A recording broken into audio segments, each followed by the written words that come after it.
Alright, so just for fun, we're going to do a double fire saw. Okay, so what we're going to do is we're going to switch this around. The one that's usually 1/3 of the tube is now going to be the base, and that's going to go there. Now the one that's larger, the one that's usually 2/3, and you can see it has the nodes on it. This is actually going to be our blade. It's actually going to be a double blade. We're going to use both at the same time. The only thing you have to really be careful of is drift. Drift in the sense that as these burn in, their positions may change. So we're going to have to be careful with that. So the first thing I'm going to do is I need to find out where the holes are going to be. Okay, so I'm going to lay the blades on top of the base and take a pencil. I'm going to mark out the edges of both here. Now I have an idea where the holes need to be. They need to be exactly just inside those two marks. Okay. So I'm going to put my holes in, and we're going to secure this down. Be right back. Okay, so I put my 2 holes in. Now we're going to take a little bit of jute, and we're going to place that underneath both holes. Now we're going to do something a little odd. Okay. We're going to hold this down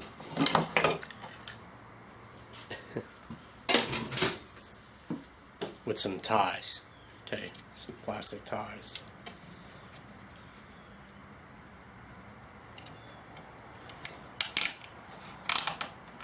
Because I can't traditionally use clamps on this, it'll definitely snap. It'll definitely crack, and we don't want that or need that. So we'll see how well this holds together.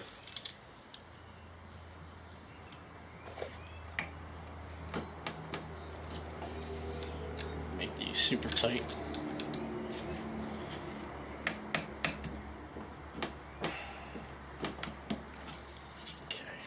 That's not going to be going anywhere. Alright, so I already cleaned off all the splinters and everything from our blades. This does have to be mated.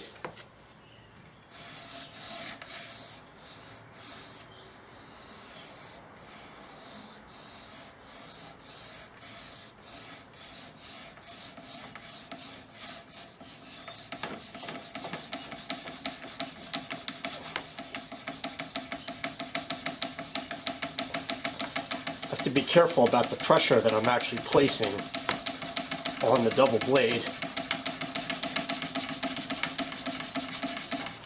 Okay, it's starting to mate. I can smell it starting to burn, at least on one side. Put some pressure on the other side. There we go. Now we got a double burn. Let's just go.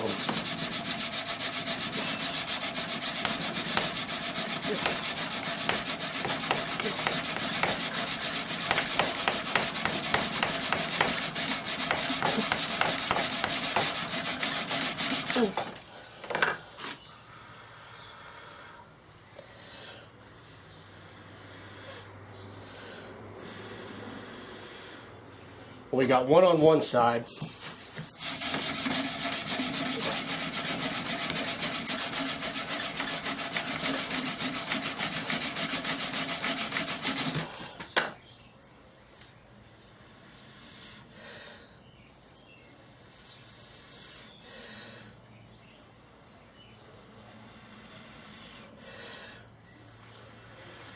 And now we have one on the other.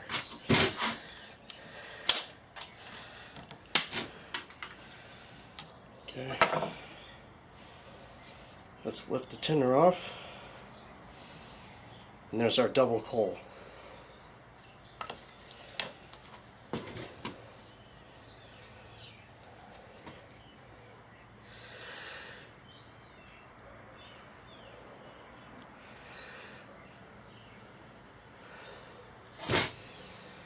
Alright, there we go.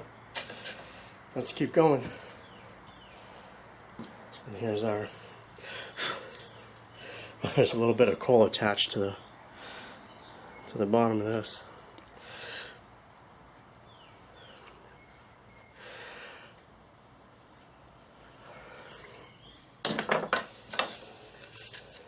And there's our double blade.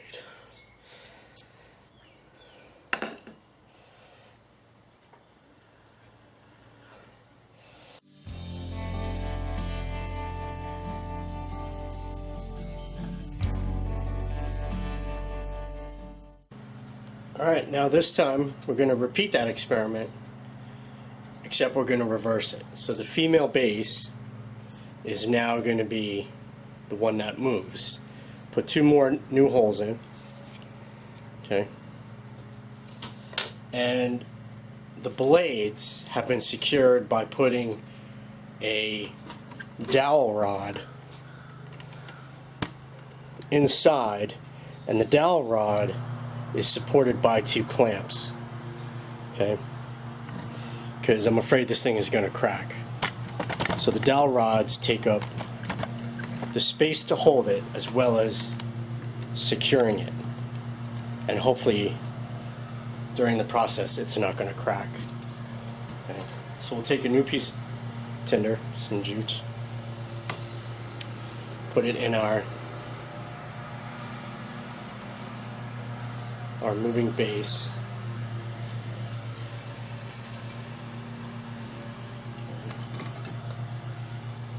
Put a little stick of cedar in there just to kind of hold everything. I have to make sure I don't press down on this too much, because I don't want it to smother anything.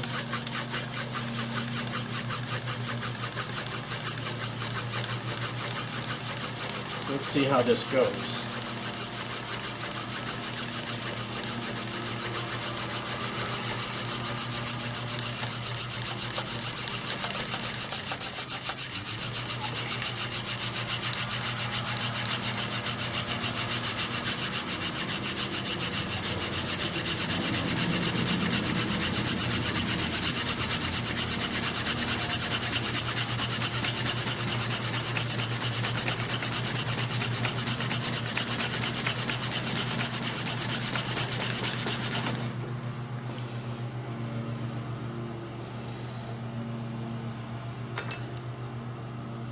I got one on one side.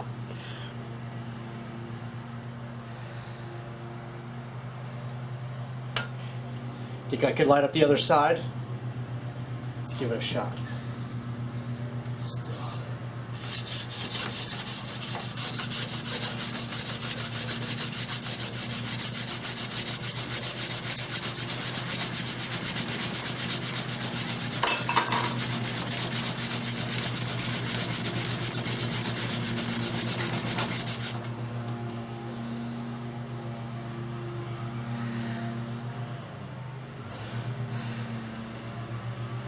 And I got a little bit on the other side.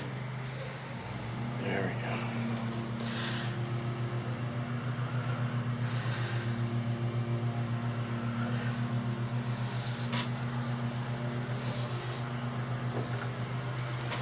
So there's one here. And one on this side here.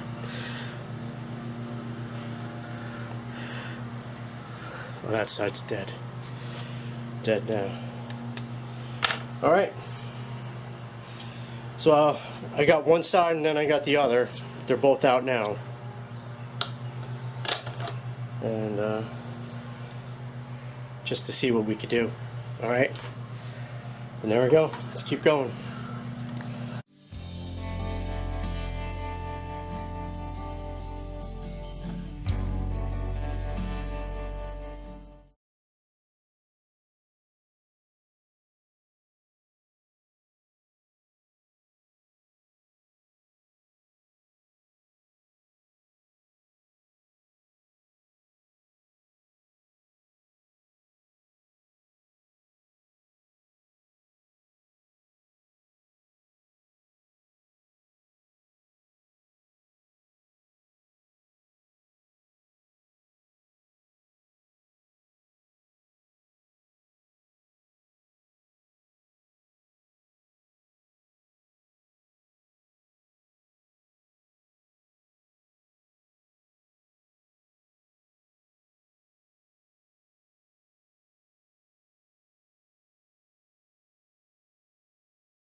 Alright, I think you're really going to like this next one. Here we have another reverse fire saw version. Alright. Now, with this one, which you just saw, that was a foot-long blade. Okay? And again, the reason why we do the reload system, here we have a reloading blade. Okay?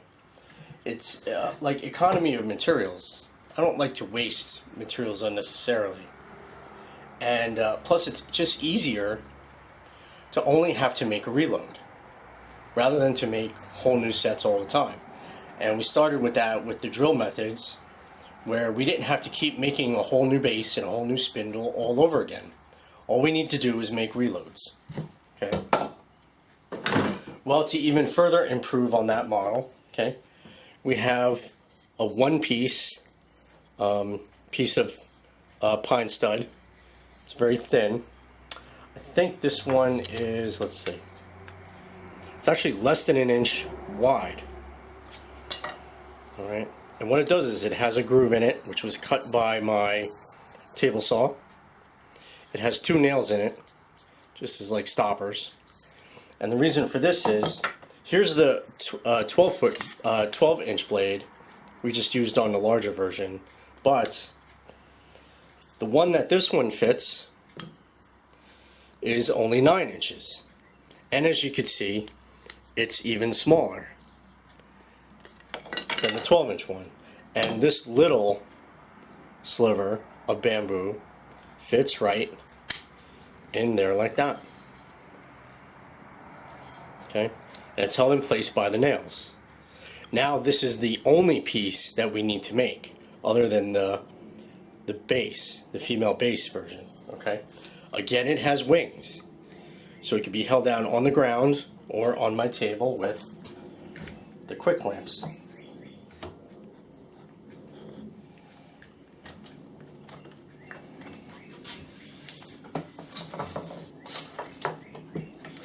But that's not even really the neat part of what I'm going to show you next.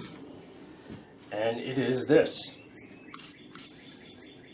Yes, it's the base of a fishing rod. And here you could see where the reel would go. I've actually cut out and into the aluminum tube itself. Okay? So guess what's going to go here? That's right, the female base reload. So here's a couple of what the reloads look like. Some that I've used. Okay. You can see they have little wings to go as a reel would go on the fishing pole base. Okay.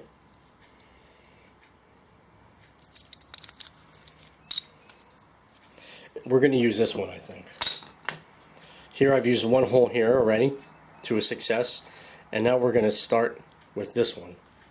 So let me show you how this goes in. First, we take a little bit of bamboo shaving and a little bit of jute. We're just going to mix that together today. Okay?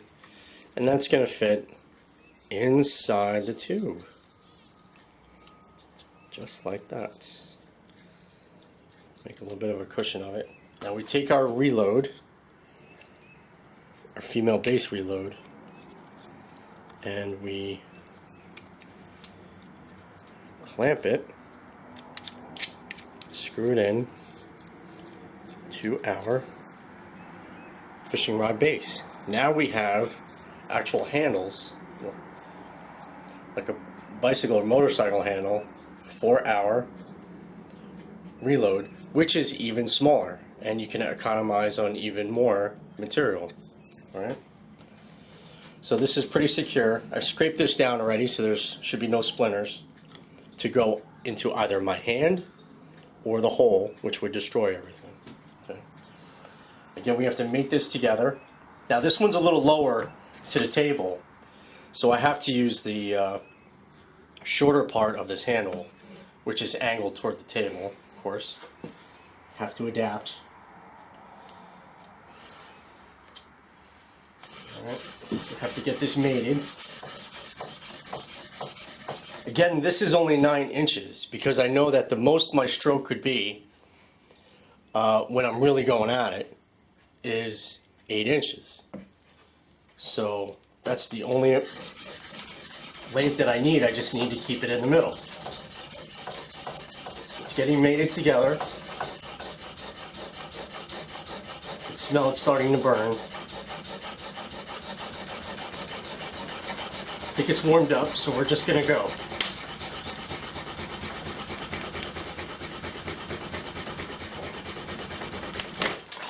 Cracked. But we got our coal.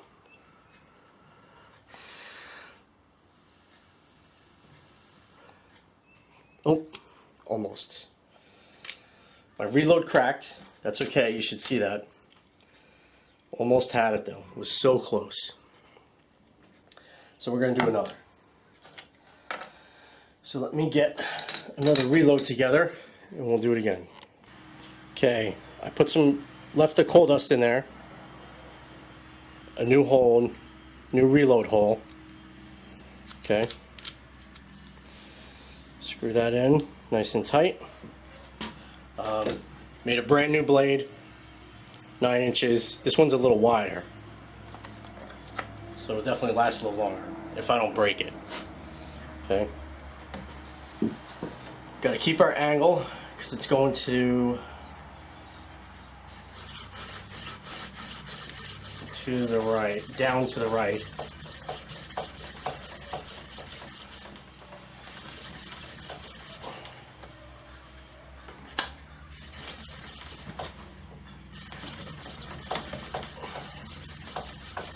See how promising this one is.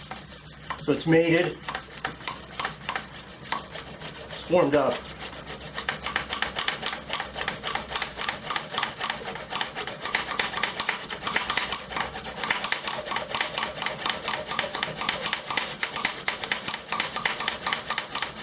Keep going, keep going, keep going, keep going.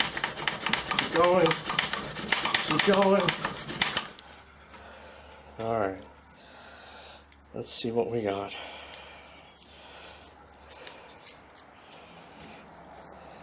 It's not smoking.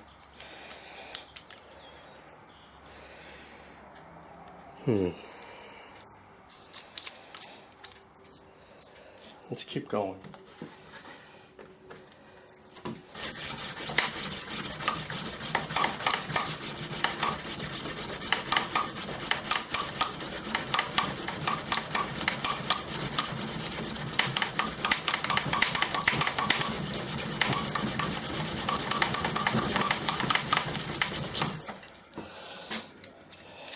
I think that's done it finally.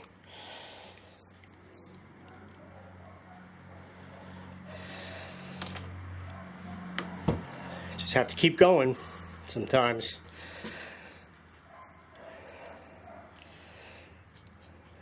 Let's try not to destroy this one like I dropped the other one.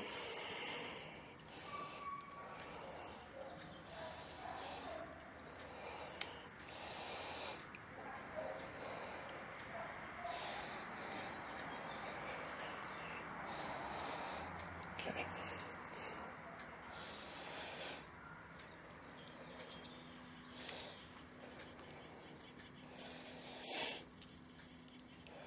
That was quite a workout, all those in a row.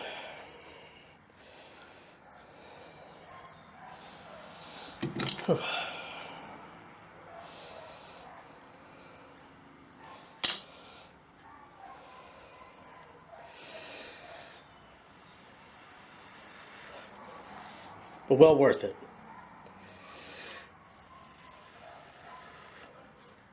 And all those pieces, so much easier to make than whole new sets and wasting so much material. It may not have looked easy, but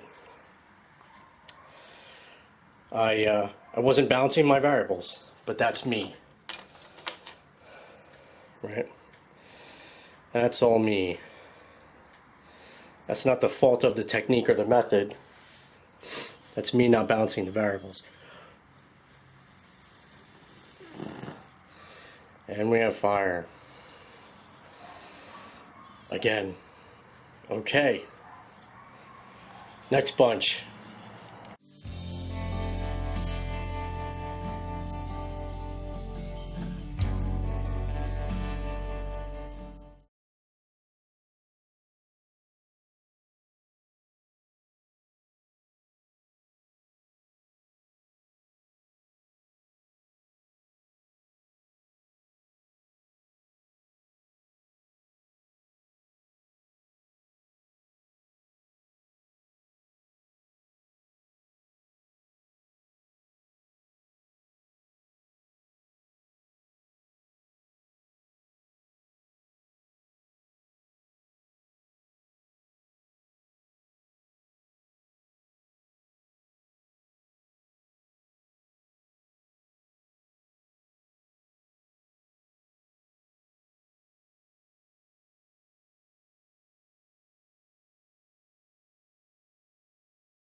So this one idea here is just for fun. I mean, it is a it is a fire saw. So what I did was I put a bamboo male counterpart of a blade onto a small camp saw. Okay, so I made holes, put it in just like you would any ordinary saw blade. All right. And what I really like about this, because you don't get that with the most primitive version of the fire saw, is handles. I mean, you're literally, when you have the blade, you're just holding on to the blade. And it's not the most comfortable of things, but with this at least, you have two handles that go perpendicular to the way the blade is moving. So you get a really good grip. So this will be our base. Half a tube of bamboo. It has nodes, and I want the nodes on each end because when you clamp this down, at least to a table, the nodes are your strong areas. If there's no node, when you clamp this down, it's just going to crack on you. Alright? That is if it doesn't crack on me in the middle when I'm bearing down pressure on something this long.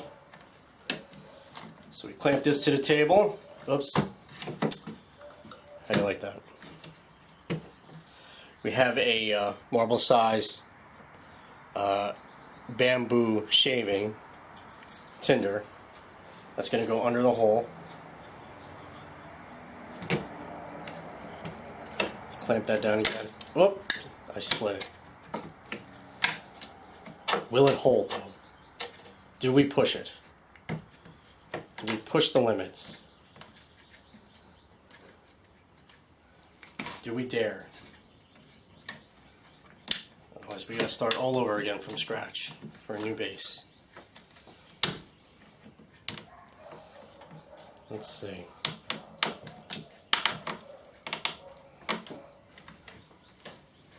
Alright, our blade is prepared, has no splinters. Our hole is free of splinters.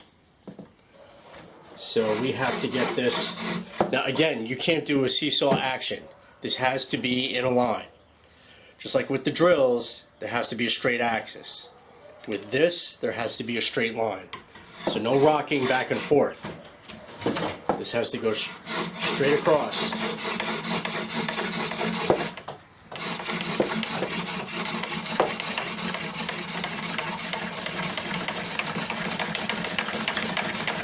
It's mated, it's warmed up, so here we go.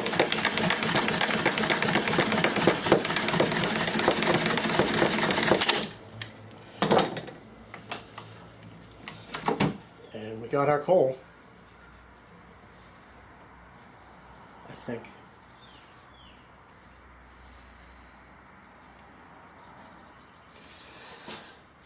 So that's exactly what I'm talking about. We were seconds away from getting it, and I chose to go with a base that I knew was not going to work. Okay? So learn from the fails. Don't do that. Let's get a new base and keep going. This is also what I'm talking about having to make all new whole pieces of the core too, base and blade. So we have a whole new base. It has nodes on the end for support.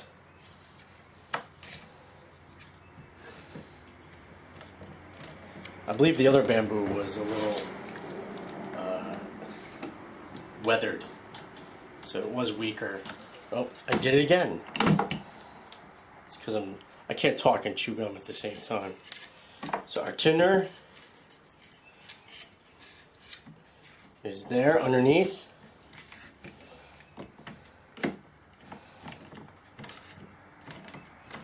Our base is secure. So we need to mate this together. Let's get a better picture of that.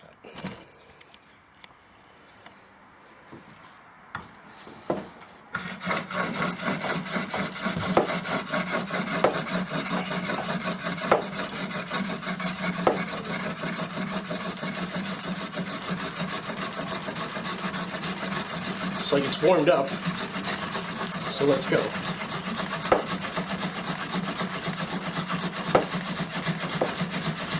Keep breathing, keep going, keep breathing, keep going.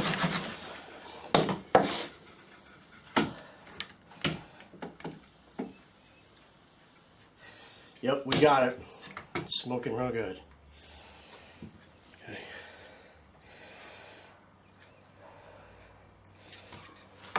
And there we go.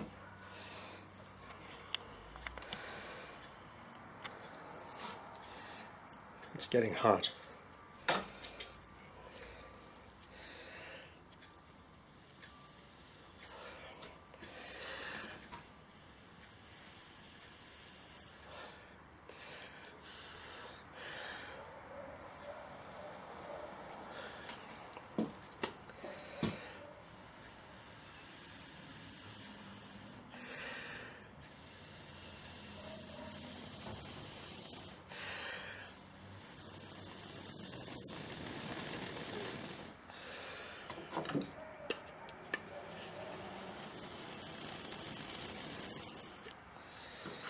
Nice size coal now, right?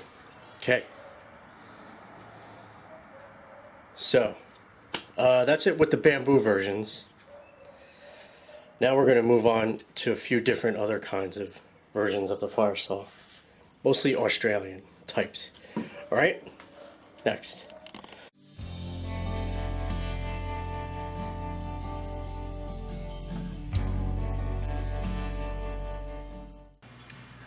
Alright, so for our next section, we're basically going to go over a few variations that come from Australia, mainly the Australian Aboriginal people.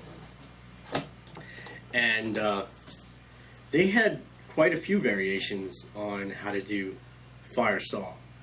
One method was to split a stick with a peg in between and hold it open with that peg. You had to be careful that the split did not go farther down. So what you can see with this little stick, it's tied down here to hold that split together. And there's a peg here in this piece of sodal that's also wrapped here with a little bit of wax nylon. So they did this kind of variation, which is a split stick held open with a peg. Another kind was to, if you remember this is a piece of sodal we used for the fire plow, and it has a groove in it, as you can see from doing 1, 2, 3, 4 fire plows in there. Now this groove right here is too shallow, but what we'll do is we're going to gouge out this groove even more, and they would either do this on purpose, carve out a groove, or they would find an appropriate wood, like a log, some kind of dead tree or dead sapling, and that tree or log would have a split in it already, that because of weathering or the moisture leaving the wood kind of thing, where it splits along longitudinally along the grain. So we have that, and then you have your drilling of a hole, like we have in this piece of sodal here. And they had a few variations of their blades as well. One was an actual carving where the blade actually kind of looked like a long knife. Okay, I've never seen pictures of it. I've only heard about it, read about it. Another version is for them to use their spear thrower.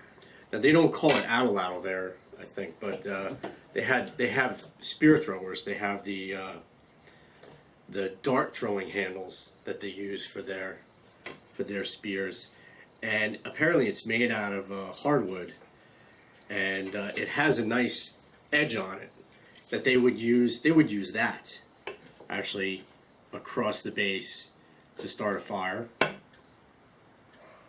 Another variation with some of their utensils is that they have a kind of a dish, like something you eat out of. And the way they would carve this dish, or had this dish, it had a long edge on it. And they would take the edge of this dish and they would use that as the blade, the male version for the starting of the friction, the fire. One of the ones that I really like of them doing is them taking their spear thrower, and apparently they make some kind of soft wood shield. I don't know how or why they use a shield, unless it's some kind of protection against from the spear throwing, but I don't know how warlike they are in the past with each other. I know they would use their spears for hunting and things like that, but anyway, they would have like a softwood shield, I read, and that would be the base, this shield, and it kind of looks like a long dish from what I can gather from the pictures. Kind of like a half spherical, like a half cylinder kind of affair. And then they would take their spear throwing stick and they would rub that across this soft wood shield. So their blades were some kind of hardwood, I believe, and their bases were some kind of softwood that I'm aware of. I haven't done extensive research on this. Most of that comes from the book Making Fire, which at the end of this I'm going to show again. I showed it before, but I'll show it again just because most of that information came from Australia and the Aborigines. So the variations you're about to see came from them. All right. Now, obviously I'm going to be using domestic woods of the United States. For my softwood base, the female version of the Cortu, I'll be using sodal. And for the hardwood, I'm going to be using hickory. This hickory blade. This blade is about 1/8 of an inch, cut on my table saw. All right.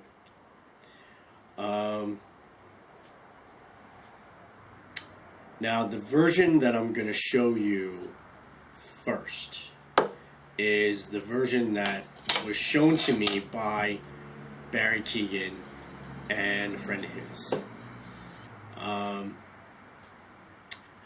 I believe someone showed him, and he showed it to us at the school many years ago.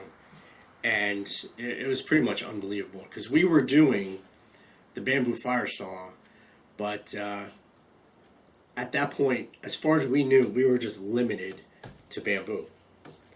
So Barry came to us after having learned it from this other person, this variation of having the hickory blade set, okay, and stabilized, and then he would take a softwood female base and then do it the reverse method, like the manila method, like I've been showing you. So he showed it to us that way. The Aboriginal versions, though, are all the usual way of the base is secured and the blade, the male version, does the motion. So the first thing I'm going to show you is Barry's version of how he learned it. And so that's the female base is going to be moving. And then we're going to do more like the traditional Aboriginal, Australian Aboriginal versions of the variations of the fire saw. Okay? So let me get set up for that, and let's keep going.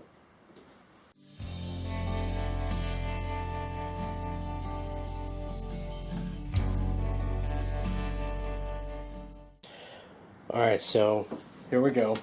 I have my hickory knife, hickory blade set up. Now, how Barry Keegan told us how to do it, you had to obviously stabilize and secure this hickory blade in some way. You bury it in the ground, you know, it's surrounded by rocks on each end or something like that to make sure it doesn't go anywhere. However it is, you need to do it primitively. Now, when he came to us and showed us, what he did was he conveniently brought a large vise, like literally like a workshop tabletop vise, and he put a blade of hickory inside the vise. Now here's our 1/8 inch blade of hickory. It's a foot long, right, because it fits inside our contraption there. Now here is a half section of sodal. You can see there's 3 tries there and 3 more new holes. We're going to do the middle one. Okay, so I'm going to take a very tiny piece of tinder, put it inside the flat part of the female base. Okay, let me get rid of a few splinter-like areas. Okay, now we have to get this mated, warmed up, and ready to go. Let's get this set up. And you can see inside the hole, there's nothing in there except the tinder. Okay, tinder sticking out here.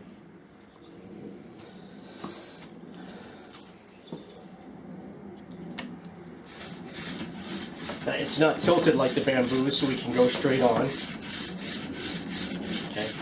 Now, a funny thing about what Barry had told us that I definitely remember, he said you kind of need to really sharpen this blade up. Okay, so I haven't made it like razor sharp, but I've scraped it sharp.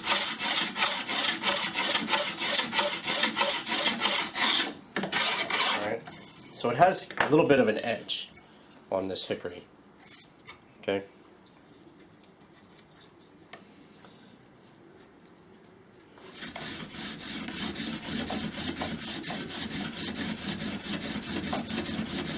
Get it mated. Now obviously, as you work this down, that sharp blade point dulls out, and then it just goes to the width of the 1/8 inch. I mean, that's the most it can go, right?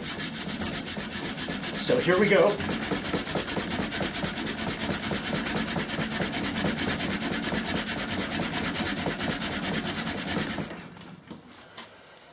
All right, and there we go.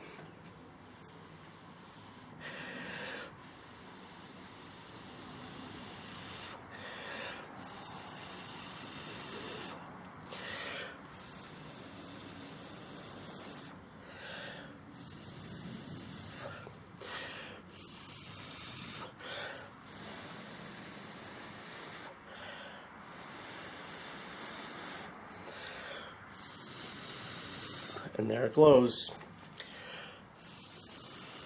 I don't know if you can see it.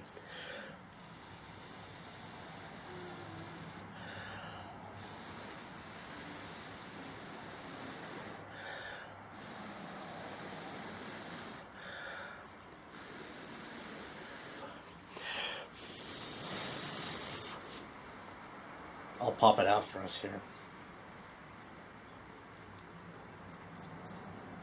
There we go.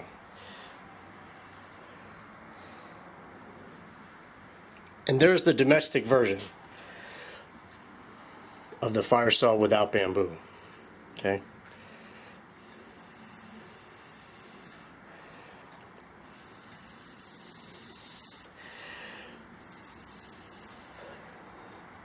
Food and air, and fire. All right. So, this, by the way, I looked it up just so I could give proper credit, because I really like to do that. There's a guy named Mike Fairbanks, apparently, who showed this or worked with it with Barry Keoghan, either or. But Barry Keoghan gives credit to Mike Fairbanks. I had some notes on that somewhere, so thank you, Mike Fairbanks, and thank you, Barry Keoghan, for passing this down to us. All right, so a softwood like sodal as a base. By the way, Barry Keoghan used basswood, but I don't have something with this kind of surface area on it. It was obviously round, and this is a half section, but this is just over 1.5 inches in diameter. Okay, so what we're looking at is that kind of surface area for the base. What I realized, though, is if you go smaller for things like this, it doesn't quite work, because you don't have enough surface area to create the correct friction. Okay, so surface area here is really a big deal. All the variables are a big deal, but you have to pay attention to how much surface area you have when you're working with the linears. How much and how little. Okay, so we're going to continue with the same hickory blade. We're going to pop this out. Okay, pop this out. Pop this out of our device, and we're going to do the male blade, okay, moving, and the female base will now be secured as the Australian Aboriginal versions. Okay, and again, they came from this book, Making Fire, by Stephen Blake and David Welch. Now, I was looking, especially on the internet, everywhere for a really good source of how, well, first of all, of fire saw done anywhere in the world. So it seems that the Australian Aborigines had that technique down, and they had the most variations with it. They used it the most, apparently. That I could tell. Okay, I could be wrong with that, but what we're really training in here is how to do these methods. So this really isn't about how long ago humans made fire, exactly all the cultural differences about friction fire. It's not about exactly what came from where. I give general things like this because it's not that important. It's not as important as you actually training in it, practicing in it, trying to get it down, because that kind of knowledge for those things aren't going to get you a fire. They're interesting to know, and it may lead you to more of a source of learning, but it's not going to get you far, which is what we're really focused on, is understanding and practicing, training. Okay? So let's do these other variations, and we'll finish with that and keep moving. Okay.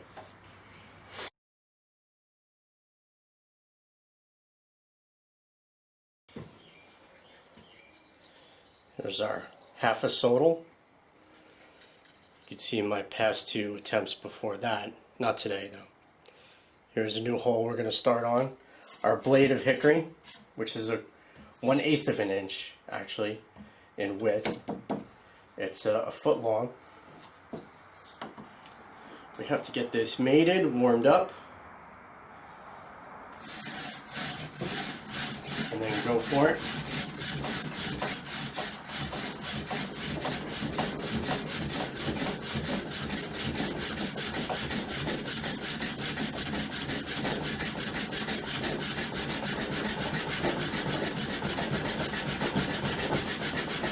Starting to smoke, so we're just going to go.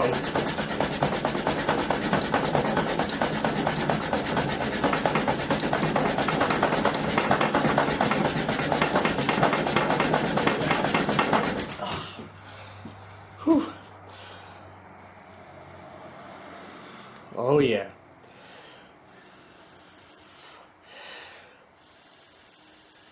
See it glowing in there. Hickory blade on sodal.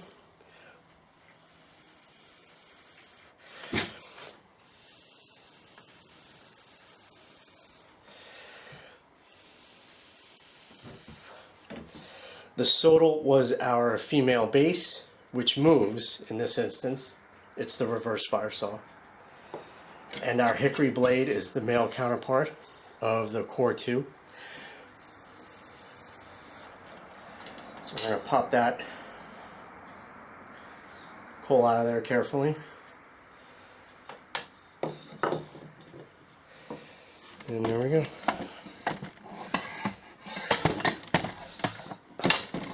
Sorry about that. Camera.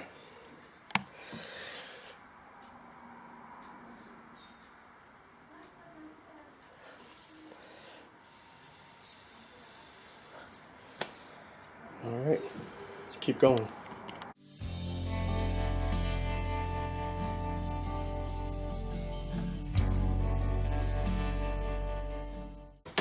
Okay, the next one we're going to do would be the variation where they do their spear thrower handle, okay, spear thrower blade over their softwood shield. Okay, so the sodal represents that, whatever that wood would be. And what they do is they poke a hole in their shield as the notch, as the containment notch to collect the coal. So that's what we're going to do here. So this one with the arrow, that's the one we're going to do. Has a little bit of tinder in the back. Okay. So we're going to secure that down. I'll get you a better camera view in a second. Got to secure this down really well because the unilateral forces of the push-pull are pretty strong. Now, our blade we need to fix. Now it has just a slight convexity in it, I should say. Or concavity. A bit of a dip in it, a bit of a valley, let's say. Alright. So what I really want to do is get rid of the high ends. So we take our knife and we cut them off, cut them out, and we just kind of even that up a little bit. Now I'm gonna knife, bring it to a bit of an edge with the knife. Again, this is only 1/8 of an inch, this hickory. This hickory I ordered online at a hardwood supply.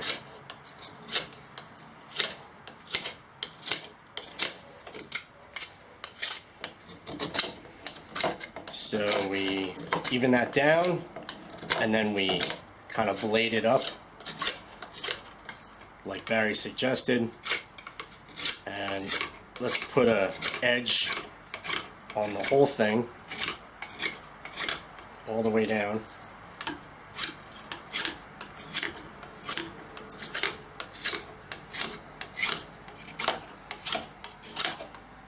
I really recommend getting that book, Making Fire. It's been very informative in filling in some blanks where I would really have no idea, because it's literally on the other side of the world, and a lot of that information isn't very forthcoming, even on the internet.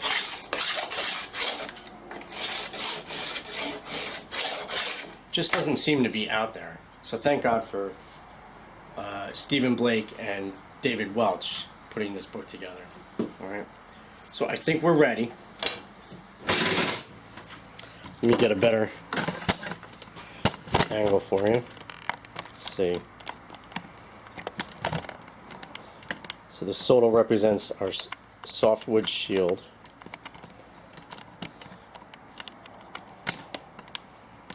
All right. And what I'm going to do is wrap the end of this blade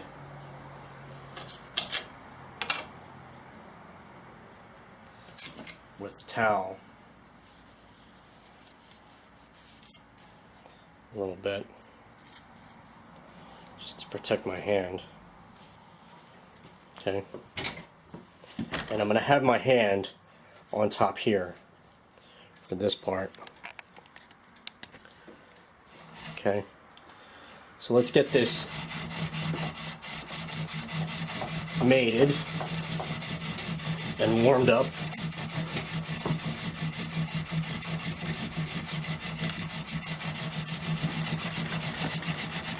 Seems warmed up, so we're just gonna go. Remember, keep a straight line.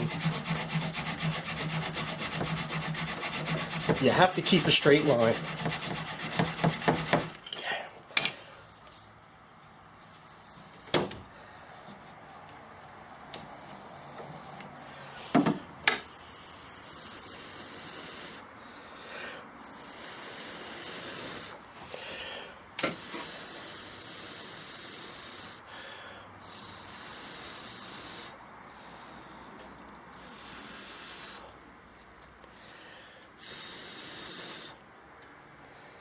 Oh, looks like I didn't get it that time.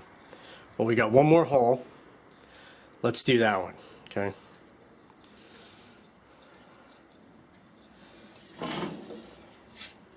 So what I'm going to do is take a bit of a break, because my energy is low. Fix up my blade, and then we're just going to get at it again, okay? Be right back. There's a technique I forgot to mention in the very, very beginning of fire saw, and that is when you have your base secured to the ground, usually it's pinned to the ground, right, with some stakes. You may, to get a better grip on your saw, put your fingers underneath like this, grab it like this. Some people may like that. What you would have to do, though, is that right here where the hole is, or the holes are, is dig a trench underneath the fire saw.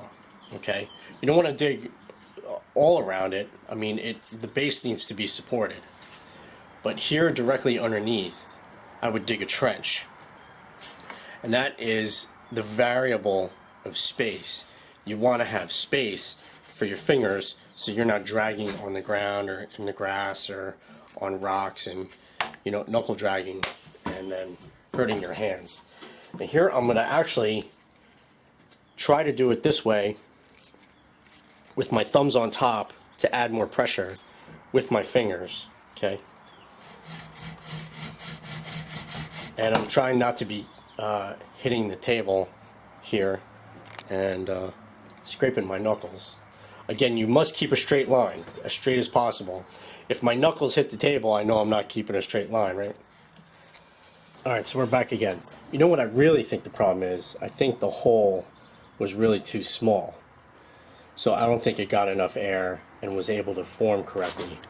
So I've opened up the hole a little bit more than usual, and we'll see if that doesn't give a better chance of survival. Okay. So I fixed the blade, sharpened it up. Okay. What's nice about the sharpness, at least, is that it doesn't slide all over the place. Once it starts its groove, I mean, that's it.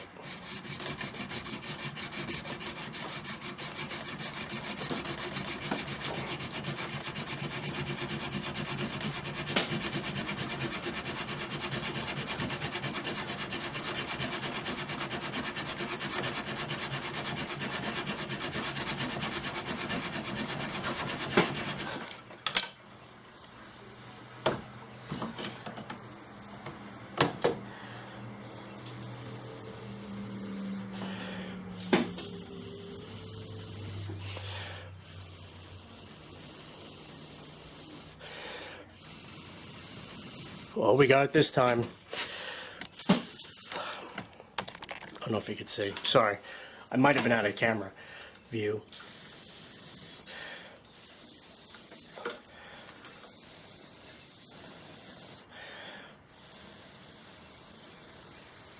I'm sorry if I took it out of view. You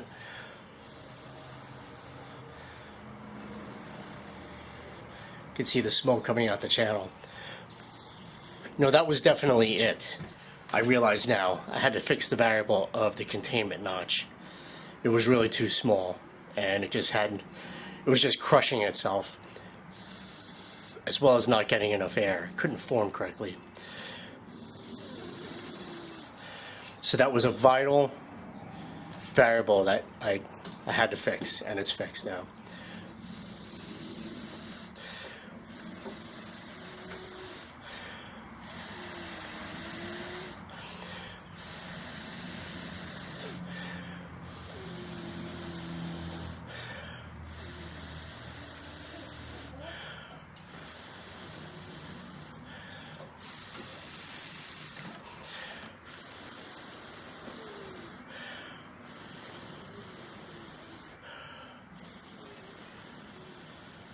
All right. Well, we got 2 more to go. We have to do the split stick version and the groove version. And then we're done. And we can move on to fire thong after that epimethei. All right, so we're going to turn this into a grooved section. We're going to dig that out more from the fire plow, and we're going to go across that, okay?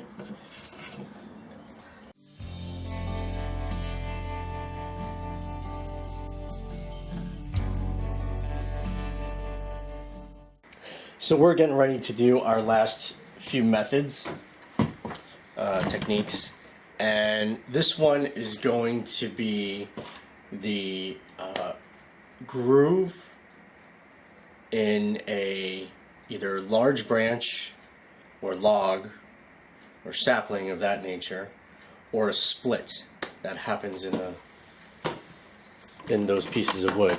So what we have here, okay, I've gouged out a groove inside the sodal, okay, and put this down.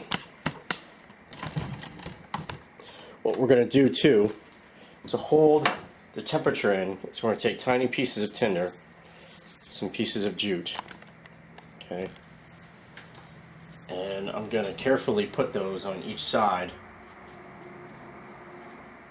of where I'm going to apply the friction. And you have to be careful not to get fibers caught in here while you're doing your technique.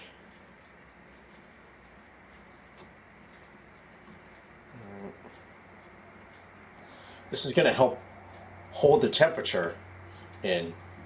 Otherwise, what you have is just space on each side, which allows it to lose temperature very quickly if you want to maintain that temperature a little bit. Okay. So I've cleaned up my blade again, our hickory.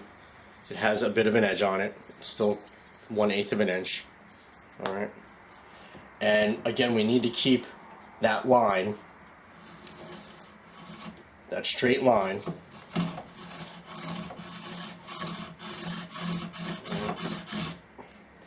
And that edge puts a mark in there right away so that it doesn't drift anywhere. Get a good grip on this.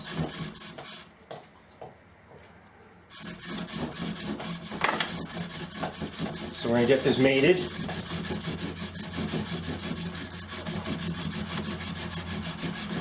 It's warming up. It's starting to smoke already. Keep that line. And we're just going to go. Here we go. Plenty of pressure. Plenty of speed. Unilateral force. Back and forth. Whoop.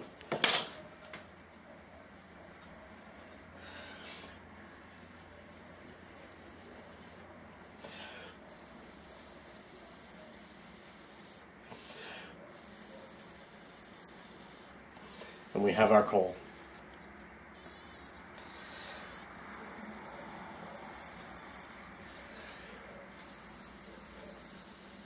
That actually went much easier than I thought it was going to.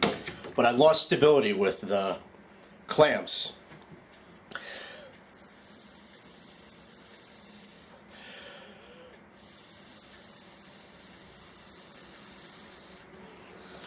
So this would be a groove or a natural split in a log or large branch.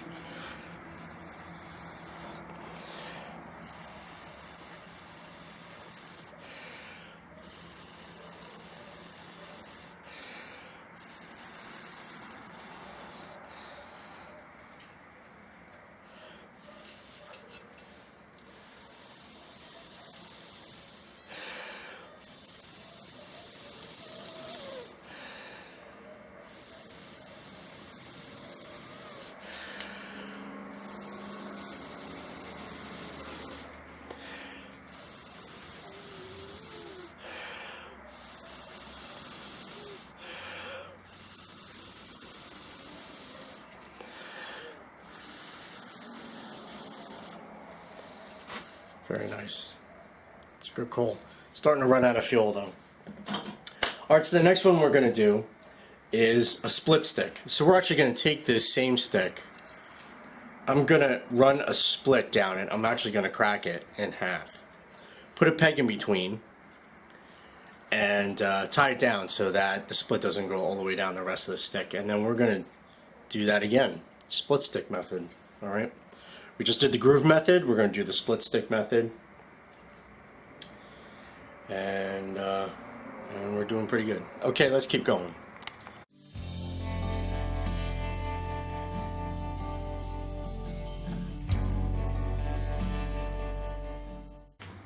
Alright, so for our next one, we're going to do the split stick. Now, I used the same stick, like I said. We put the groove in this one on purpose. Now, sometimes these grooves run really, really long. And you could, like the bamboo saw, you could just keep going down the whole length of the groove. Okay, replacing the holes. Here we're doing the split stick. Now here it goes from thinner, like the space is smaller, to the space being larger, okay, because it goes in on an angle. Now what you must know is where you're going to saw in this split. Now again, you always want the hole, okay, to be a little larger than the width of your blade, okay, like with the bamboo saw.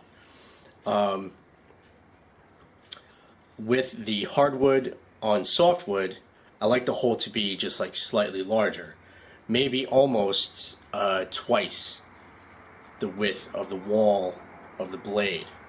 Okay, so I'm going to be going fairly down here, where it's just about 1/4 of an inch in width, in space, because my blade is 1/8 of an inch. All right, so I'm going to be going down here.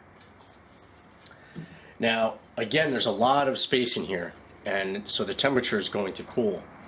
So how I like to do this is I take a tinder bundle and I roll it up into a very thin piece, okay? And then what I'm going to do is put it into this split as a U, okay? So it'll fit in there like this and catch the coal, all right? So I'm going to borrow this file, and I'm going to carefully stuff the tinder bundle down all the way to the bottom, all right, and then make sure that the tinder bundle does not interfere with your movement of the blade. Okay, so here we have a space to receive the coal. Okay, make sure the sides are out of the way. In fact, I'm going to tuck this side in a little bit, keep it out of my way, but keep that space open. All right, now if you've noticed in the past few friction fires that we've done with the speed clamps, they haven't really been holding very well.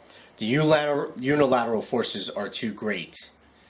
I've been starting to notice for these to hold up. With the drills and the axis, no problem, right? But with the unilateral forces of the linears, I think it's just too strong. So what we're going to be doing is I'm going to replace them with the C-clamps, and I really want to make sure that they don't go anywhere, because there's no well, there probably is, but it's a very, very, very frustrating feeling to start to lose stability in the middle of making a fire. Okay, make sure the clamp is not in our way either. Again, if you're outside and on the ground, you would be pinning this with stakes as best you can. Okay. I need to put something else there, I think. Use this stick.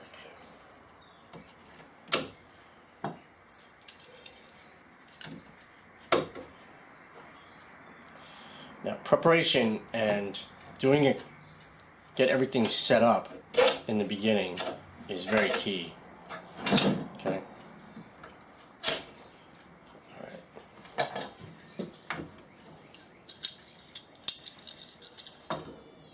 You don't want to be very close to getting a fire, which we have been, and then all of a sudden things start going wrong because your preparations weren't adequate. I think you've seen me do that a few times. I would consider those a bit of fails.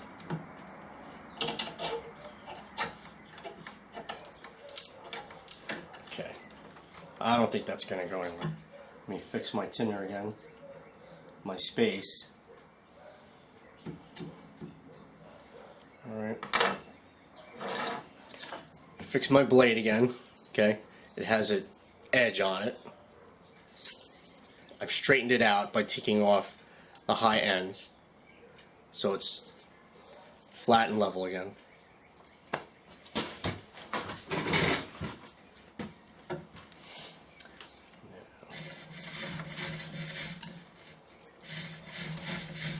Again, we have to go through those steps. Made it, warm it up, and then keep going. And then keep going some more.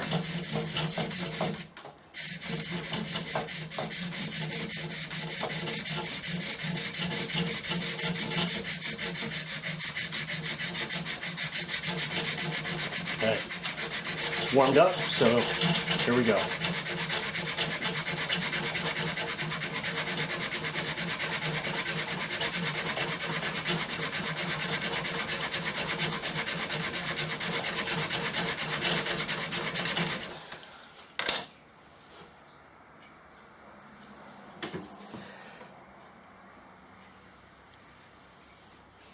And we got our coal. So I'm going to lift it out with the tinder.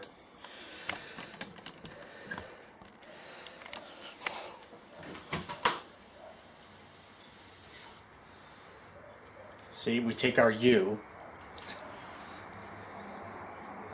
and we carefully lift it out.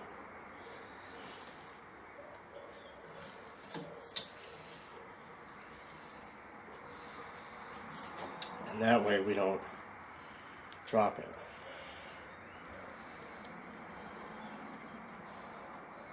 Okay. And then of course we would put that in our tinder bundle.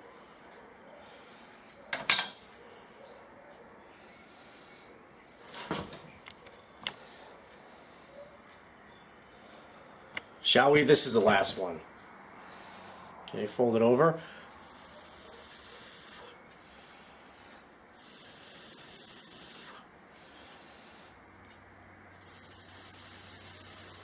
So next is segment 4, epimethei.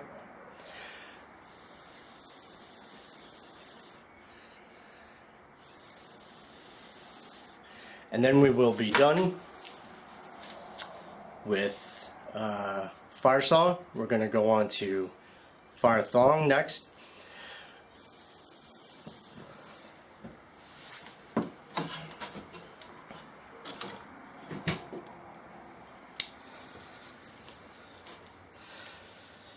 And then we'll be done with the primal basics. And we'll be moving on to the civilized variations. All those other ones came up with. Okay? Alright. Epimethei.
Okay, so here we're going to get started.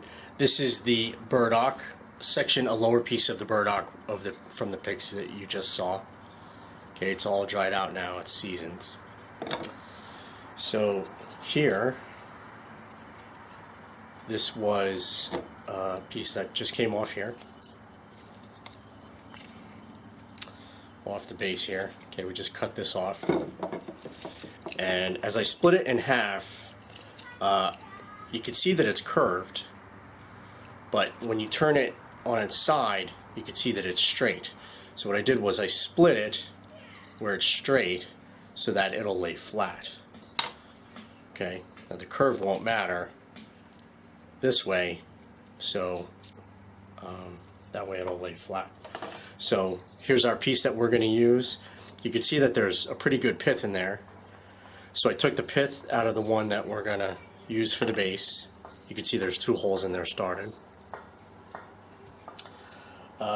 We have our little marble sized piece of jute tinder, which is going to fit under, let's see, we'll do that one right there. Now the wall thickness is a pretty good thickness. That's at least 1/4 inch right there. Okay. So let's start to secure that down so it doesn't go anywhere. Try to keep it from cracking in the meanwhile. Okay. So we're going to use both the C-clamp and the quick clamp. Now it hasn't been mated or anything yet. Our blade is going to be hickory, which you've seen before, 1/4 inch hickory, cut off the table saw. Okay. So let me get in position. Now the hole is actually angled a little bit off this way, off the table. So I don't have to go straight across and worry about my fingers here. It's on an angle already, so I can kind of go a little bit up and clear my fingers. So I can actually get my whole hand around the top part of this securely. So let's get this mated and warmed up.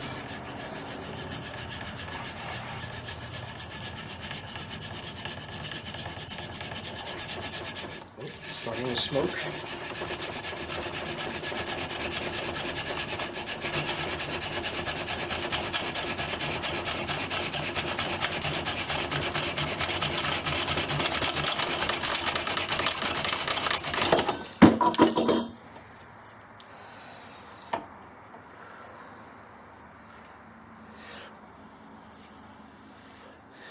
And we have a coal. Just as the clamp came right off. So look at that.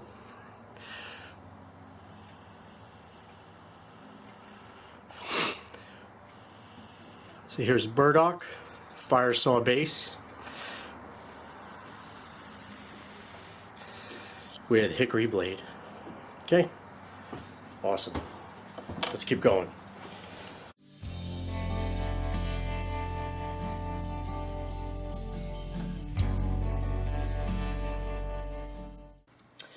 So this is the epimethii section of the fire saw, and again, I'm going to highly recommend this book, Making Fire, by Stephen Blake and David Welsh. Okay, and if you need I know I put this on before, but if you need the ISBN number, there it is. Okay. So he goes over a couple methods: hand drill, bow drill, fire saw, fire plow. Okay, talks a little bit about history, things like that. It's a great book, actually. So I highly recommend it, and it's very rare.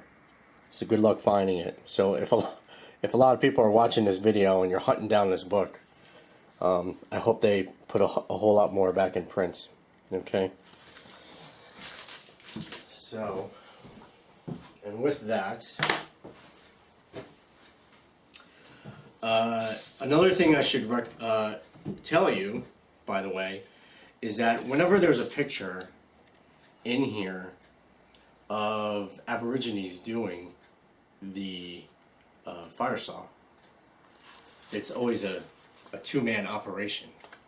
Here they're doing the throwing board, the spear thrower across the shield. 2 men are doing it, and here's another picture in here. I can find it.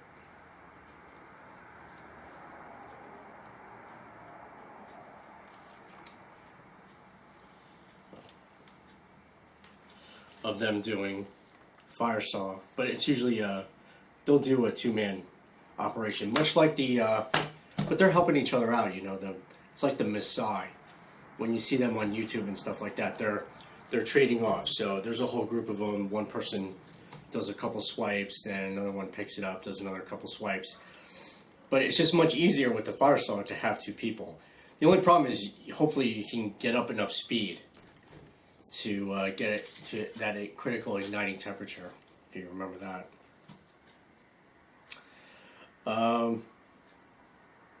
But in the book, though, Stephen Blake, he's demonstrating doing the fire saw with a blade of bamboo on some hibiscus, a female base, and he's doing it by himself. So it's really not that hard for one person, obviously, to do it and pull it off. You just need a little bit of practice, okay, to just kind of get that down, maintain a straight line. I had mentioned before that when you're dragging your knuckles, if there's ground and your base is flat on the ground, that you may want to just dig a straight trough underneath where you're sawing. Okay. In the book, you'll see an example where he just couldn't seem to be able to get into a good position that was on the ground to do the sawing correctly, which can happen depending on your body type, things like that. I mean, there's many things. There may be a disability. He doesn't, though. But he just couldn't seem to get that kind of pressure bearing down that he could on the ground. So what he did is he found a stand of trees, trees that were growing kind of in a triangle. So two were going off this way, like an upside down tripod. If you can imagine a tripod that's upside down. Two trees growing out this way, one growing out this way. And what he did was he laid the base in between that tripod, and it allowed it to sit there up, about waist high. And with that base firmly secured inside that upside down tripod, he did the technique there and got a coal. It's a very good book. Highly recommend it. So some very important points. You have to really pay attention to surface area. Okay, your blades, the male counterpart, the female counterpart. All of that has to match. You have to balance all of your variables, actually. Space is important because you need a lot of room to groove. You need to not be in your own way, like if you're kneeling down, things like that. And a key factor is you must know your energy levels, okay? Because like you saw with me, which is very important for you to see, is if you don't get it one time, twice, 3 times, you need to be able to have the energy to do it again, and to know when to save up your energy to be able to do it again. So it's a very important variable and an important fail that you see. So this is the real reason why I've kept that in there. It's not just filler, okay, for the video. You need to see that you need to keep going, and you also need to see that I'm not perfect, okay? But this is your way toward mastery, is that when things get in your way, when you have a problem, you have to solve that problem. You have to think about it, figure it out, use your reasoning ability, and then go back to it when you can, all right? There's other variations of hard and soft woods, but the truth is I haven't really experimented with them much, although I will be. So the only bases I've really done is basswood and the sodal, and I've only ever used the hickory blade. But in the future I will be practicing with others. So if there's any questions on what else you could use, I'm sure there's others, but from experience, I can't tell you what just yet. So this is the, we're going on to our third and last linear next, the fire thong, the last primal basic, number 8. And excited to finally get to this and move on to the civilized variations, as I call them. Okay? All right. Let's keep going.